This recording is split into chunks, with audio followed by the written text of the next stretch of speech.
सुप्रभात एवं नमस्कार। आशा करती हूँ आप सभी अपने घरों में स्वस्थ और सुरक्षित हैं। आज की मेरी इस वीडियो की टॉपिक है कि हम बच्चों को एक पूरी चैप्टर और लेसन कैसे याद करवाएं।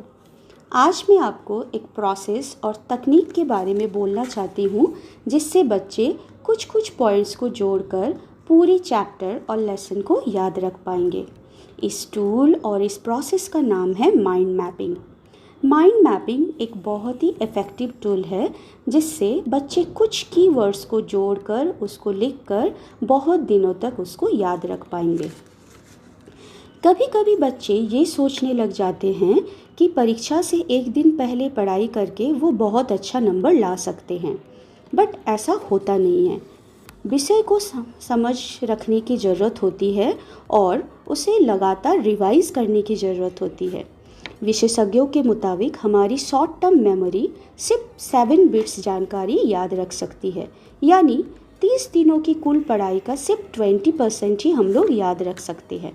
बिना रिवीजन के हमारी पूरी पढ़ाई जो है बर्बाद हो जाती है। इसीलिए कई रिसर्च से ये साबित हुई है कि विजुअली रिवाइज करने से हमारी स्मरण शक्ति जो है वो बहुत बढ़ जाती है। इस विजुअल रिवाइज करने की तरीका को माइंड मैपिंग का नाम दिया गया है। माइंड मैपिंग से हम विषय को समझ सकते हैं और याद भी कर सकते हैं। हमारे दोनों दिमाग राइट और लेफ़्ट ब्रेन में से लेफ़्ट ब्रेन का हम लोग प्रतिदिन के कामों के लिए यूज़ करते हैं। राइट ब्रेन का बहुत कम यूज़ होता है, ये ज़्यादातर खाली रहता है। राइट ब्रेन में रचनात्मक काम, भावनाओं, रंगों, चिन्हों, पैटर्न को समझने की शक्ति होती है। कलाकार अपने दाएं दिमाग का ही यूज़ करके, मतलब अपने राइट ब्रेन का ही यूज़ करके पेंट करते हैं और कविताएं लिखते हैं।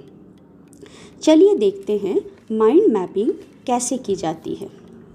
माइंड मैपिंग के लिए हमें एक वाइट शीट की ज़रूरत होती है। बच्चे जब कोई चैप्टर को कंप्लीट कर लेते हैं, 2 से 3 बार जब उसकी रीडिंग कर लेते हैं, तब आप उन्हें माइंड मैपिंग करने बोलिए। इसमें क्या करना होता है, आप माइंड मैपिंग लिखेंगे, चैप्टर का नाम लिखेंगे और उस चैप्टर में क्या उन्होंने पढ़ा है, उस मुख्य विषय, जो भी चैप्टर का नाम है जिसके बारे में वो पढ़ रहे हैं, उसको सबसे बीचों बीच लिखना होता है। फिर उस विषय से कौन कौन से सब टॉपिक्स उनको जानने को मिली है, उसकी शाखाएं निकाल के, मैंने यहाँ 4 उप विषय की 4 सब टॉपिक्स के बारे में दिया हुआ है। ऐसा ज़रूरी नहीं है कि हर एक चैप्टर में 4 सब टॉपिक्स होंगे, अगर 2 होंगे तो 2 शाखाएँ ऐसे देंगे। माइंड मैपिंग की नियम ही ऐसी है, इसकी ऐसे बनाने चाहिए जिससे मेन जो आपकी टॉपिक है उससे शाखाएं निकलती रहे और उस शाखाओं से उपशाखाएं निकलती रहे।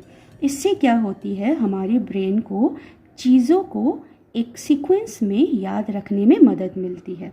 जैसे मुख्य विषय से उसकी उपविषय आई, उस उपविषय में हमें क्या समझने को मिली है, हमने ऐसी शाखाएं डालकर उसको ऐसे माइंड मैपिंग में लिख लिए।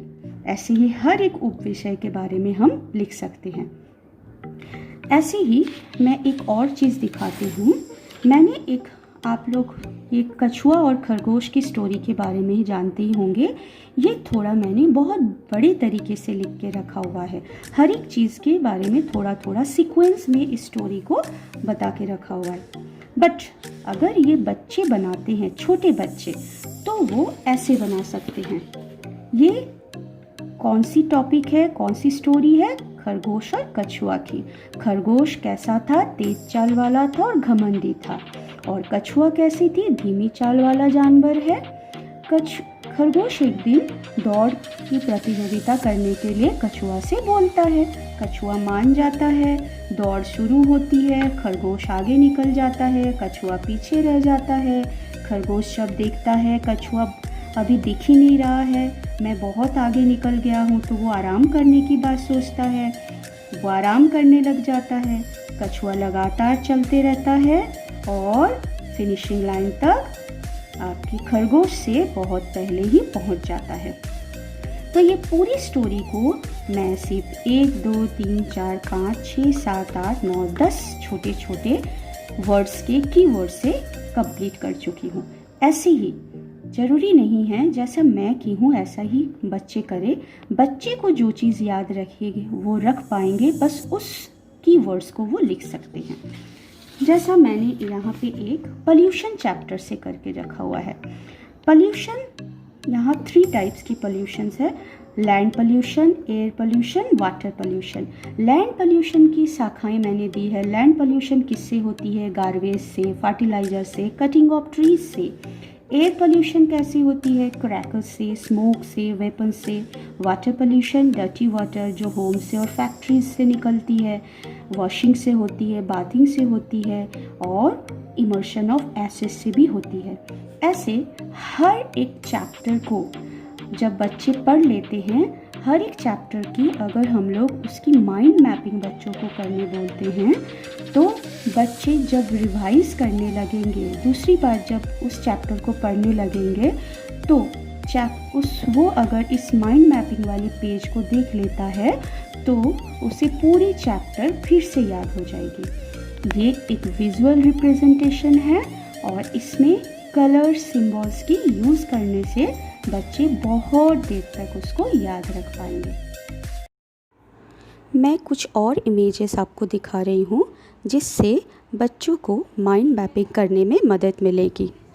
आशा करती हूँ आज की वीडियो और इस प्रोसेस को आपको बहुत अच्छी लगी होगी और आप इसका प्रयोग ज़रूर कीजिए। बहुत बहुत धन्यवाद इस वीडियो को पूरी देखने के लिए। Thank you.